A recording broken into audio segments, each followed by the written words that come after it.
We thank God for this new day that the Lord has given us. हम परमेश्वर को धन्यवाद देते हैं इस नए दिन के लिए जो उसने हमें दिया है। As Brother Kiran was saying about that verse that we had, the memory verse, do all things without grumbling or complaining.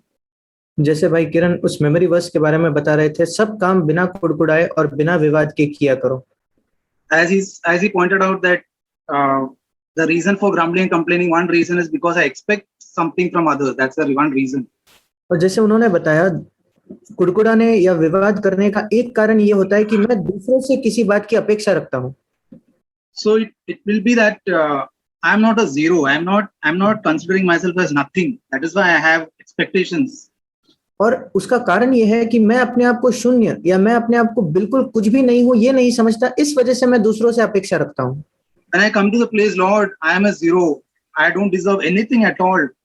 Then I can be content in whatever situation God allows. जब मैं उस जगह पे आता हूँ ये जानते हुए कि प्रभु मैं एक शून्य हूँ, मैं किसी भी बात के योग्य नहीं हूँ, तब मैं हर एक परिस्थिति में संतुष्ट और तृप्त हो सकता हूँ। All that is in my life is, Lord, it's your mercy, it's your grace. I'm thankful for it. That's it. जो कुछ मेरे जीवन में है प्रभु वो तेरी दया और तेरा अनुग्रह है और मैं उसके वजह से आभारी हूँ।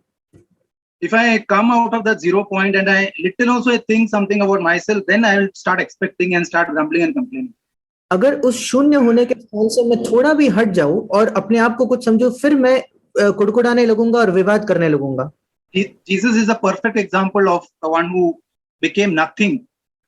यीशु मसीह ये एक सिद्ध उदाहरण है एक ऐसे व्यक्ति का जो बिल्कुल शून्य बन गया।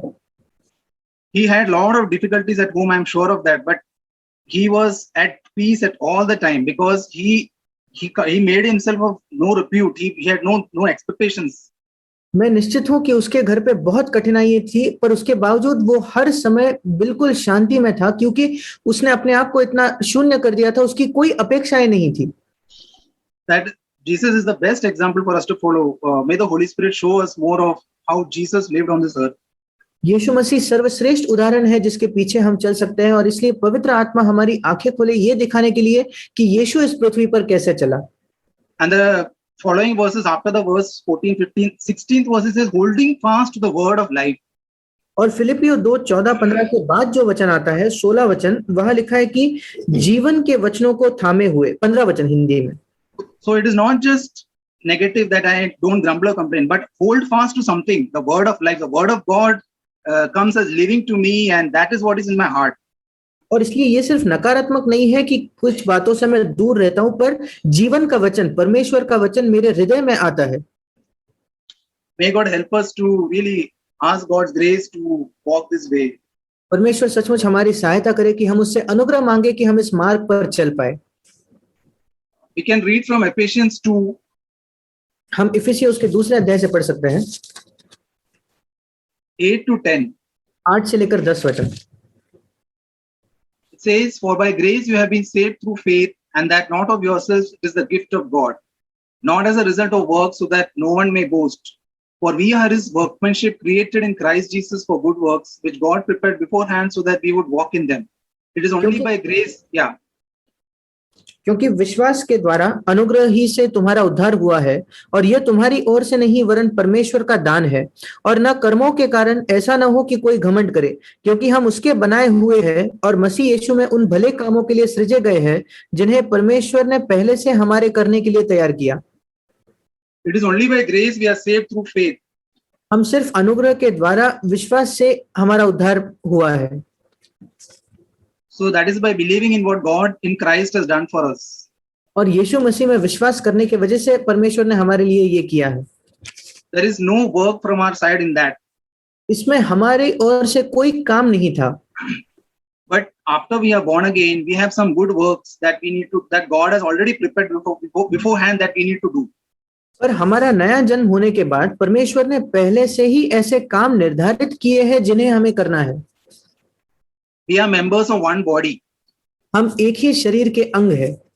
And each member, even the smallest member, has some function. और हर एक अंग, सबसे छोटा अंग भी उसकी एक भूमिका है। And that function can be a small one or a big one, whatever it is. God decides that. और वो काम या वो भूमिका छोटी हो सकती है या बड़ी हो सकती है, उसका निर्णय परमेश्वर करता है। And God expects that as we grow, as we every day we listen to Him. और परमेश्वर अपेक्षा करता है कि हम इसमें बड़े, हर दिन हम उसको सुने, We listen to Him and do as He says. We may not become perfect, but slowly we want to learn to do what God wants us to do every day. हम उसकी बात सुनते हैं और वैसे ही करते हैं. हम शायद तुरंत सिद्ध नहीं होते, पर धीरे धीरे हम वो जो कहता है उसके अनुसार करते हैं. Honestly, I am also learning to do this. ईमानदारी से मैं खुद इस बात को करना सीख रहा हूँ. Many times I don't listen to God. That's why that work that God had for me that day, that will not be done that day. Can you repeat? Sometimes I don't listen to God. That's why what God had prepared that day for me will be not done. कभी कभी मैं परमेश्वर को सुनता नहीं, और उस वजह से जो काम परमेश्वर ने उस दिन के लिए मेरे लिए तैयार किए थे वो पूरा नहीं होता. But then we don't get discouraged. We come back, Lord, I want to listen and obey what you tell me. पर फिर हम इस वजह से निराश नहीं होते. हम वापस आते हैं और हम कहते हैं, परमेश्वर जो भी तू मुझसे कहना चाहता है मैं उसको सुनकर करना चाहता हूँ. In 1 Corinthians 12, पहला कुरिन्थियों उसके 12वें अध्याय में we read from the 14th verse. 14 वचन से आगे हम पढ़ते हैं. I think recently we had heard this from one brother. हाल ही में हमने एक भाई से इस वचन को सुना था. It says about body being one, not one member but many. और यहाँ लिखा है कि शरीर या देह जो है वो एक ही अंग नहीं है परंतु बहुत से है. Then Paul explains how the human body functions. और फिर पौलुस ये समझाता है कि मनुष्य का शरीर कैसे काम करता है. All members work in coordination with the head. सारे अंग एक साथ मिलकर उस सिर के साथ काम करते हैं. No member works independently. कोई भी अंग आजाद होकर, स्वतंत्र होकर काम नहीं करता. In the body of Christ also we are all connected to the head. मसीह की देह में भी हम सब जो है सिर से जुड़े हुए हैं. And we listen to the head, that is Christ, and function. और हम जो सिर मसीह है उसको सुनते हैं और वैसे काम करते हैं. No part of the body says to another part that it has no need. शरीर का कोई भी अंग दूसरे अंग को ये नहीं कहता कि मुझे तेरी आवश्यकता नहीं. One part of body can have a small function, but it is still valued. शरीर के एक अंग का शायद बहुत छोटी सी जिम्मेदारी या भूमिका है, पर उसके बावजूद उसको मूल्य है. It says in verse 21, 21 वचन में लिखा है, the eye cannot say to the hand, I have no need of you. आंख हाथ से नहीं कह सकती मुझे तेरी आवश्यकता नहीं. Or again, the head cannot say to the feet, I have no need of you. और न सिर पांव से कह सकता है मुझे तुम्हारी आवश्यकता नहीं. It continues by saying that the members of the body which seem weaker are necessary. और आगे ये भी लिखा है, परंतु देह के वे अंग जो दूसरों से निर्बल लगते हैं बहुत ही आवश्यक है. The same holds true for the body of Christ. यही मसीह के देह के विषय में भी बिल्कुल सच है. The weaker vessels are valued and are necessary, and I need to value them. जो निर्बल पात्र है वो जरूरी है और इस वजह से मुझे उन्हें मूल्य देना है. Verse 22 it says, those members of the body which seem less honorable, on these we bestow more abundant honor. 22 वचन में लिखा है, देह के वे अंग जो दूसरों से निर्बल लगते हैं उन पर हम ज्यादा आदर देते हैं. And the less presentable members have no need of it. And then it says about, so when I see anyone who is like has a small function, I value that person. और इसलिए जब मैं देखता हूँ किसी की बहुत छोटी भूमिका है, उस व्यक्ति का मैं मूल्य करता हूँ. So sometimes we may think our housewives are like, we sometimes don't value them much. और कभी कभी हम सोचते हैं कि जो घर पर होकर स्त्रियां काम नहीं करते उनको शायद हम ज्यादा मूल्य नहीं देते. But God doesn't see it like that. God sees everyone as actually more valuable, those who are weaker. पर परमेश्वर ऐसा नहीं देखता. वास्तविकता में जो निर्बल है उनको वो ज्यादा मूल्यवान समझता है. Every member in the body has a function. शरीर के हर एक अंग के पास एक भूमिका है. Sometimes it can be a very small function, but it is important. शायद वो भूमिका, वो काम बहुत छोटा होगा पर वो जरूरी है. If God wants me to be hidden member in the body, अगर परमेश्वर चाहता है कि मैं शरीर में एक छिपा हुआ अंग रहूं, I want to humble myself and accept it. मैं अपने आप को नम्र करके उसको स्वीकार करना चाहता हूं. And do my faith faithfully, listening to Christ and what he is telling. और मेरा काम बहुत विश्वास योग्यता से करना चाहता हूं, मसीह को सुनकर वही करना चाहता हूं. When I learn to be happy in the work that God has called me to do, जब मैं ये सीखता हूं कि उस काम में मैं खुश रहूं जिसके लिए परमेश्वर ने मुझे बुलाया है, then that will give glory to God. फिर वो परमेश्वर को महिमा देगी। I don't want to desire anybody else's function in the church. कलीसिया में किसी भी और व्यक्ति का काम या भूमिका उसकी मैं चाहत नहीं रखना चाहता, Then there will be a division in the church and the church cannot be built. क्योंकि उसके वजह से कलीसिया में एक विभाजन होगा और कलीसिया का निर्माण नहीं हो पाएगा। In Ephesians 4, इफिसियों की पत्री उसके 4 अध्याय में 15-16, 15 और 16 वचन, it says, speaking the truth in love, we have to grow up in all aspects unto him who is the head, even Christ. मालिका वरन प्रेम में सच्चाई से चलते हुए सब बातों में उसमें जो सिर है अर्थात मसीह में बढ़ते जाए, From whom the whole body being fitted and held together by what every joint supplies, according to the proper working of each individual part. जिससे सारी देह हर एक जोड़ की सहायता से एक साथ मिलकर और एक साथ गठकर उस प्रभाव के अनुसार जो हर एक अंग के ठीक ठीक कार्य करने के द्वारा उसमें होता है, अपने आप को बढ़ाती है। Yeah, causes the growth of the body for the building of itself in love. वो अपने आप को बढ़ाती है कि वो प्रेम में उन्नति करती जाए। Every joint in the body supplies something for the building of the body of Christ. शरीर का हर एक जोड़ मसीह के देह के निर्माण के लिए कुछ ना कुछ सहयोग करता है। We are all part of this body and we can just be a joint in the body. हम सब इसी शरीर के अंग है और हम इस शरीर में सिर्फ एक जोड़ बन सकते हैं, But we are vital in building up the body. पर मसीह के देह के निर्माण करने में हम बहुत ही मुख्य है। God might have made us a hidden member in the body. परमेश्वर ने शायद इस शरीर में हमें एक छिपा हुआ अंग बनाया होगा, But we can be a blessing there if we do our part in what we have been called to do. पर वहां भी हम आशीष बन सकते हैं अगर जो हमारा बुलाहट है वही हम करें तो। One hidden work in the body can be praying for someone who is in need without anyone knowing about it. एक छिपा हुआ काम शरीर में ये होता है कि हम किसी के जरूरतों के लिए प्रार्थना करें बिना किसी को बताए। God delights in doing things hidden many times. परमेश्वर इस बात में बहुत आनंद करता है कि छिपे हुए तरीके से वो काम करे, And through people who are also hidden. और लोगों के द्वारा भी जो छिपे हुए हैं, So that when the work is done, the glory will go only to God. ताकि जब काम पूरा होता है वो महिमा सिर्फ परमेश्वर को मिलती है। If we can be people who are only interested in God only getting the glory and we becoming nothing, अगर हम ऐसे लोग हैं जिनकी सिर्फ दिलचस्पी इतनी है कि परमेश्वर को महिमा मिले और हम शून्य बने, then God can do things through us that will achieve his purposes in our life. फिर परमेश्वर हमारे द्वारा ऐसे काम कर सकता है जो उसके उद्देश्यों को पूरा करे। We read of many instances in scripture where God used people who are unknown. हम बाइबल में ऐसे कई घटनाएं पढ़ते हैं जहां परमेश्वर ने ऐसे लोगों का उपयोग किया जो बिल्कुल भी जाने माने नहीं थे।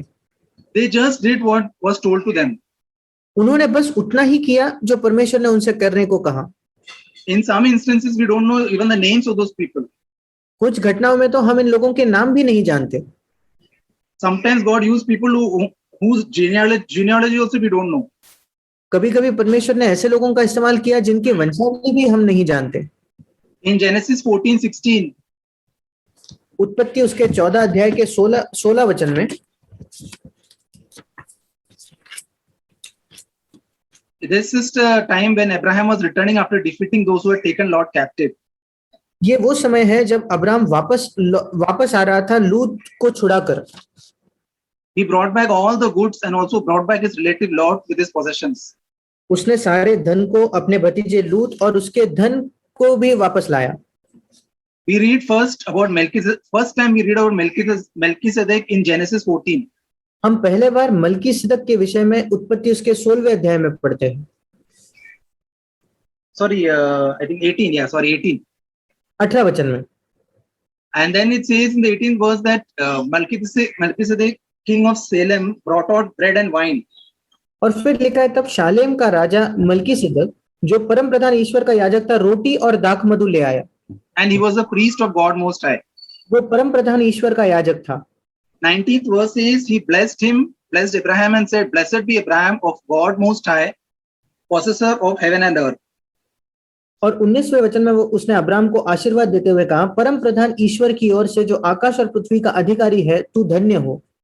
And blessed be God Most High who has delivered your enemies into your hand. और धन्य है परम प्रधान ईश्वर जिसने तेरे द्रोहियों को तेरे वश में कर दिया है। If you read the whole Bible, nothing else about his life is mentioned much. Especially in the Old Testament, there is nothing about him much. अगर हम पूरे बाइबल को पढ़े तो मलकीसदक के जीवन के विषय में और कुछ भी नहीं बताया गया, विशेषकर पुराने नियम में। God just wanted him to just deliver one single sentence to Abraham, and that was just the blessing. That was a blessing to Abraham. और परमेश्वर बस यही चाहता था कि ये व्यक्ति अब्राहम को एक ही वाक्य कहे और वही अब्राहम के लिए आशीष थी। He reminded Abraham that it was God Most High who was the possessor of all the goods that he had got after the victory. उसने अब्राहम को याद दिलाया कि वो परम प्रधान ईश्वर है जो उन सारे धन का मालिक है जो अब्राहम ने उस लड़ाई में जीता था। And also it was God Most High who delivered his enemies into his hand. और वो परम प्रधान ईश्वर ही था जिसने उसके शत्रुओं को उसके वश में कर दिया था। That helped Abraham to give credit to God for everything he had gained that day. इस बात ने अब्राहम की सहायता की कि उस दिन उसको जो भी मिला था उस बात का श्रेय वो परमेश्वर को दे। Later we see Abraham repeating what Melchizedek told him, that the Lord Most High was the possessor of heaven and earth. बाद में हम देखते हैं कि अब्राहम यही बात दोहराता है जो मलकीसदक ने उसको बताई थी कि परम प्रधान ईश्वर आकाश और पृथ्वी का अधिकारी है। Sometimes a single sentence might be enough to be a great help to someone in need. कभी कभी एक ही वाक्य पर्याप्त होता है कोई जरूरतमंद की सहायता करने के लिए। It might help that person in need and lift him up. वो जो जरूरतमंद है उसकी वो सहायता करेगा और उसको ऊपर उठाएगा। Or maybe something to warn about some danger. या आगे आने वाले किसी खतरे के विषय में चेतावनी। So if we are listening to the Holy Spirit, we can give the right word at the right time. और इसलिए अगर हम पवित्र आत्मा को सुन रहे हैं तो हम सही समय पर सही शब्द दे सकेंगे। In Genesis 15:2, we read about another instance of a man who was not much known. उत्पत्ति उसके 15 अध्याय के दूसरे वचन में हम एक और व्यक्ति के विषय में पढ़ते हैं जो ज्यादा जाना माना नहीं था। We read about Abraham asking God, saying about in the second verse, "Oh Lord God, what will you give me since I am childless?" और हम देखते हैं कि अब्राहम परमेश्वर से दूसरे वचन में कहता है, हे प्रभु यहोवा, मैं तो निर्वंश हूँ। And the heir of my house is Eliezer of Damascus. और मेरे घर का वारिस ये दमिश्क वासी एलिएजर होगा। And Abraham said, "Since you have given me no offspring, one born in my house is my heir." और अब्राहम ने कहा, क्योंकि तूने मुझे वंश नहीं दिया, जो मेरे घर में उत्पन्न हुआ एक जन वही मेरा वारिस है। Fourth verse says, "The word of the Lord came to him, saying, This man will not be your heir." और चौथा वचन कहता है, यहोवा का ये वचन उसके पास पहुंचा, ये तेरा वारिस न होगा। But one who will come forth from your body, he shall be your heir. तेरा जो निज पुत्र होगा, और इंग्लिश में लिखा है जो तेरे शरीर से उत्पन्न होगा वही तेरा वारिस होगा। We know that Abraham had a son in his old age. हम जानते हैं कि अब्राहम को अपने बूढ़े होने की अवस्था में एक पुत्र हुआ। And he was an heir to Abraham. और वो अब्राहम का वारिस बना। God fulfilled that promise through Abraham, through Isaac being born. परमेश्वर ने इस वायदे को पूरा किया इसहाक के जन्म के द्वारा।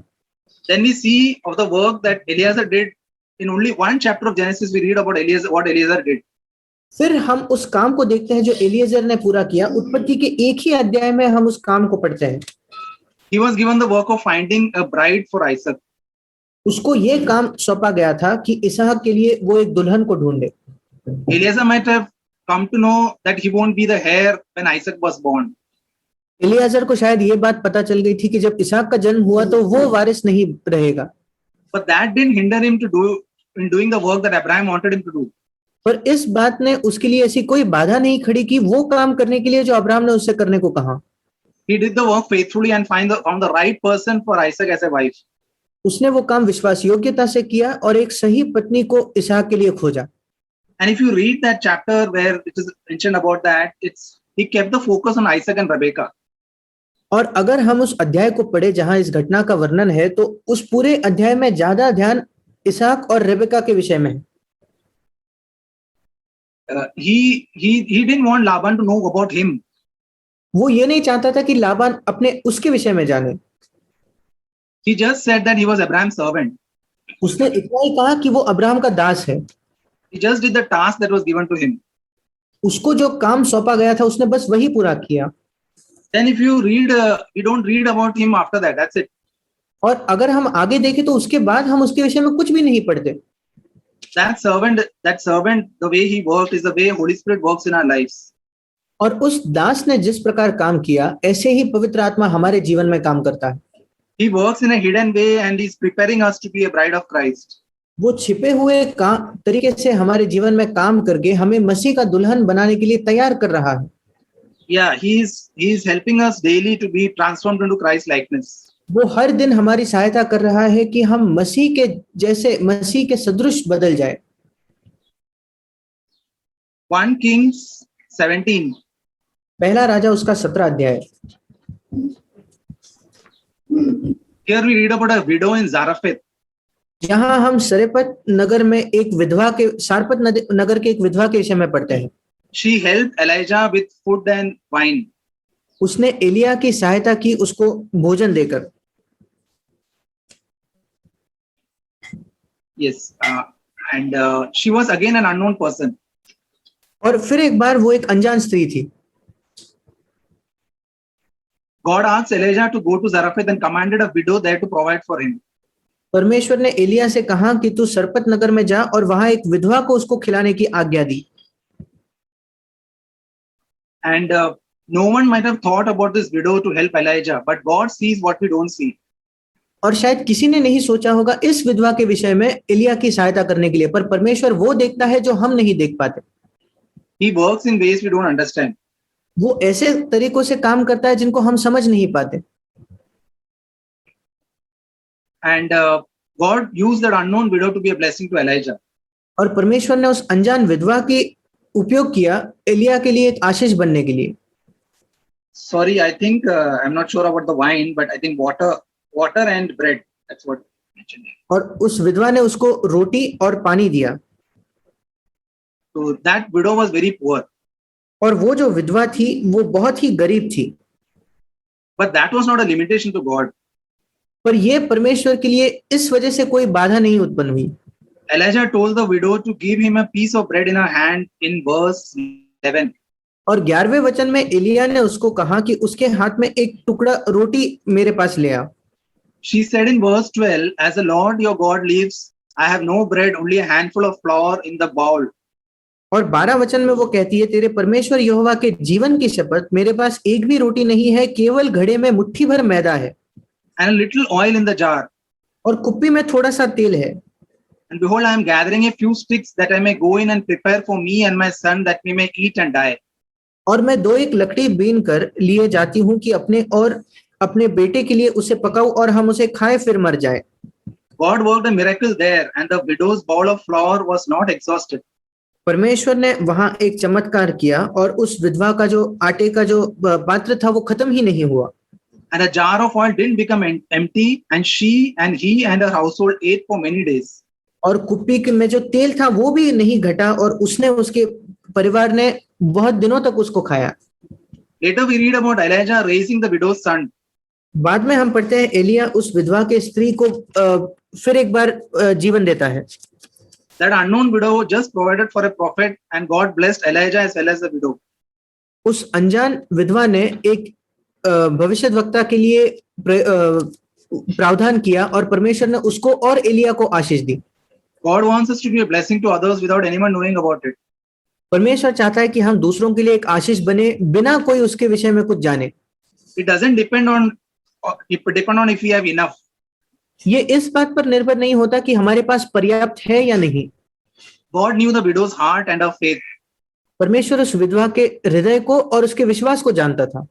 God needed that faith in order to use that widow to be a blessing. परमेश्वर को उस विश्वास की जरूरत थी ताकि उस विधवा के द्वारा वो आशीष दे सके। If you read about in Jesus' life, अगर हम यीशु के जीवन के विषय में पढ़े तो nothing much is written about his 30 years of his life. उसके जीवन के पहले 30 वर्षों के विषय में बहुत ही कम लिखा गया है। The early years before his public ministry, he was not. There's nothing that's very hidden. और उसकी सार्वजनिक सेवकाई के पहले के जो 30 साल है वो बहुत ही ज्यादा गुप्त है। God chose to keep it hidden. परमेश्वर ने ये चयन किया, ये चुनाव किया कि वो वर्ष गुप्त रहेंगे। It is what we do hidden which is of more value to God. जो बातें हम गुप्त में करते हैं वही बात परमेश्वर के सामने ज्यादा मूल्यवान होती है। I am sure Jesus would have been a blessing to many when he was young before reaching 30 years. मैं इस बात के विषय में निश्चित हूं कि यीशु मसीह कई लोगों के लिए एक आशीष का कारण हुआ होगा जब वो जवान था। God the Father told Jesus about Jesus that when he was coming out of the waters of baptism, पिता परमेश्वर ने यीशु के विषय में तब कहा जब वो बपतिस्मा लेकर उस पानी से बाहर आ रहा था, this is my beloved son in whom I am well pleased. ये मेरा प्रिय पुत्र है जिससे मैं अत्यंत प्रसन्न हूँ। God was well pleased with Jesus' hidden life and testified about it. परमेश्वर यीशु मसीह के छिपे हुए जीवन से अत्यंत प्रसन्न था और उस बात की उसने गवाही भी दी। Jesus might have been a blessing to his brothers and sisters at home, यीशु मसीह अपने भाइयों बहनों के लिए शायद एक आशीष था अपने घर पे, as well as to his parents. और उसके माता पिता के लिए भी। It says about Jesus in Isaiah 54, यीशु के विषय में यशायाह उसके 54 अध्याय में लिखा है, 50 verse 4. यशायाह 50 उसका 4था वचन। The Lord God has given, it says about Jesus, the Lord has given me the tongue of disciples, और यीशु के विषय में लिखा है, प्रभु यहोवा ने मुझे सीखने वालों की जीभ दी है, that I may know how to sustain the weary one with a word. कि मैं थके हुओं को अपने वचन के द्वारा संभालना जानूं। He awakens me morning by morning.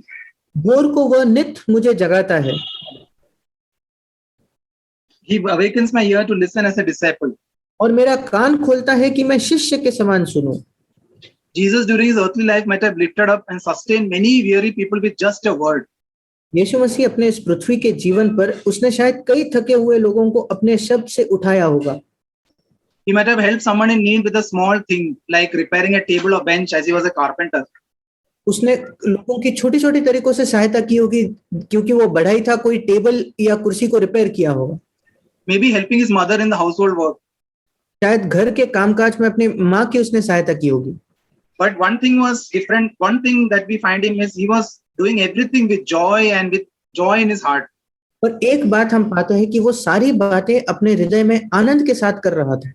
And doing everything as to his father. और ये सारी बातें इस प्रकार कर रहा था मानो वो अपने पिता के लिए कर रहा हो। And he would have been a light to all in the house and to many who lived around him. और अपने घर में जो लोग जीते थे उसके घर में और आस पड़ोस में उन सबके लिए वो एक ज्योति था। Even during his 3 years of his public life, और उसके सार्वजनिक जीवन के 3 वर्षों में भी we read about many instances where he just went to help one person and came back. हम कई घटनाओं को पढ़ते हैं कि वो जाकर एक व्यक्ति की सहायता करके वापस आ जाता था। In one place in Mark 5, it says about he went to a country of the Gerasenes. और मरकुस उसके 5वें अध्याय में हम एक जगह पढ़ते हैं कि वो गिरासिनियों के देश में गया एक व्यक्ति की सहायता करने के लिए। And just cast out the demons on one person and returned back. और वहां सिर्फ एक ही व्यक्ति से दुष्ट आत्माओं को निकलकर वो वापस लौट आया। He went for just delivering one person as Holy Spirit prompted him. वो वहां सिर्फ एक ही व्यक्ति के छुटकारे के लिए गया जैसे पवित्र आत्मा ने उसको चलाया। There are instances where there are instances in the Gospels where Jesus was a blessing to many and he didn't want anyone to know about it. ऐसे भी घटनाएं हैं सुसमाचार में जहां यीशु मसीह कईयों के लिए आशीष का कारण था पर वो नहीं चाहता था कि कोई इस बारे में जाने। God can use us also as a blessing without anyone knowing about it. परमेश्वर हमें इसी प्रकार एक आशीष होने में सहायता कर सकता है बिना कोई उसके विषय में जाने। Even if we don't have a public ministry where we are seen, यद्यपि हमारे पास कोई सार्वजनिक सेवकाई नहीं है जहां हम बहुत दिखाई पड़ते हैं, we are always hidden. हम हमेशा छिपे हुए होते हैं। We can pray for others whom we are reminded of. That's one thing that we can do. हम दूसरों के लिए प्रार्थना कर सकते हैं जिनके विषय में हमें याद आती है, ये एक बात हम कर सकते हैं। Prayer is such a help. प्रार्थना ये बहुत बड़ी सहायता है। I have had many numerous instances of when my wife has prayed for me and it has helped me.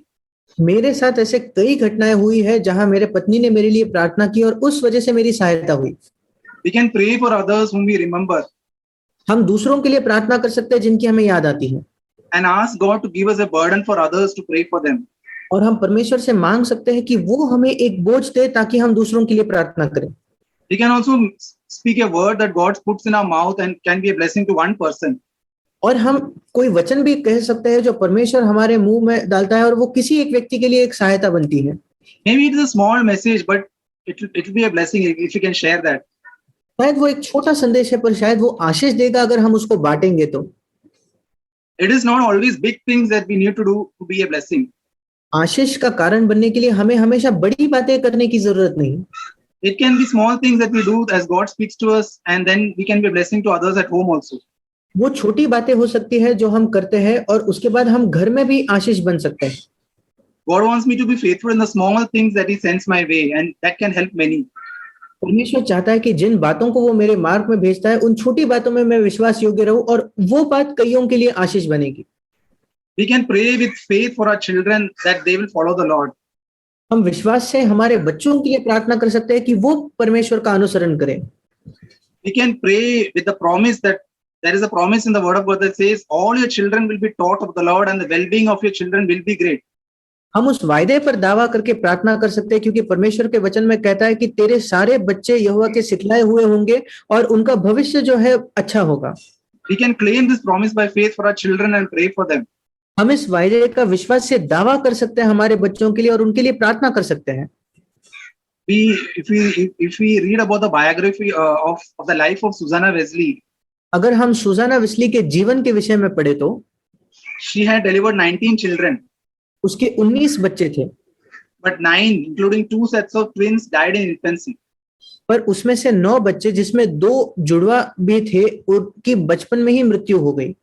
Her life is a challenge to me. उसका जीवन मेरे लिए एक चुनौती है।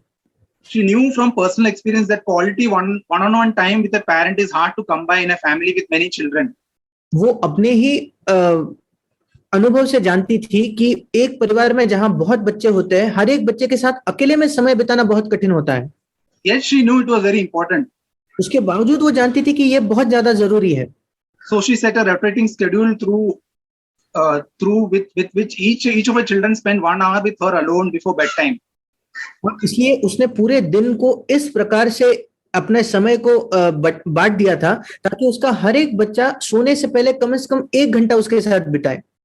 Every night, each week, she used to do that. और हर हफ्ते हर रात में वो यही करती थी।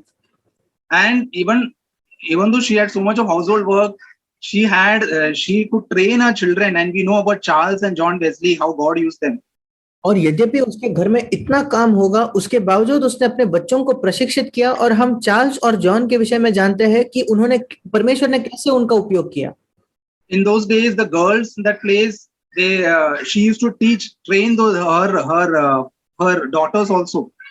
और उन दिनों में जो लड़कियां थी उसकी बेटियां थी उनको भी उसने प्रशिक्षित किया। So if you read about her more, if you read about it, it's a really challenging. अगर हम उसके विषय में ज्यादा पढ़े तो सचमुच वो हमें चुनौती देगा। So she used to pray for her children, and we know about Charles Wesley. He had written a lot of songs. और वो अपने बच्चों के लिए प्रार्थना करती थी और हम जानते हैं चार्ल्स वेस्ली ने बहुत सारे गीत लिखे। And John Wesley used to preach to crowds. और जॉन वेस्ली बड़े बड़े भीड़ों के सामने प्रचार करता था। And they influenced so many in their generation. और उनके पीढ़ी में उन्होंने कईयों पर प्रभाव डाला। Our prayers with faith can impact our children in their generation. हमारे विश्वास से भरे हुए प्रार्थना हमारे बच्चों का उनके पीढ़ी में एक प्रभाव डालेंगे। May God help us to be a blessing wherever He places us. परमेश्वर हमारी सहायता करे एक आशीष बनने के लिए जहां कहीं वो हमें नियुक्त करता है। Even if no one knows about it. यद्यपि उसके विषय में कोई नहीं जानता हो। And let God's name be glorified through our lives. और परमेश्वर के नाम को हमारे जीवन के द्वारा महिमा मिले। Amen. आमीन।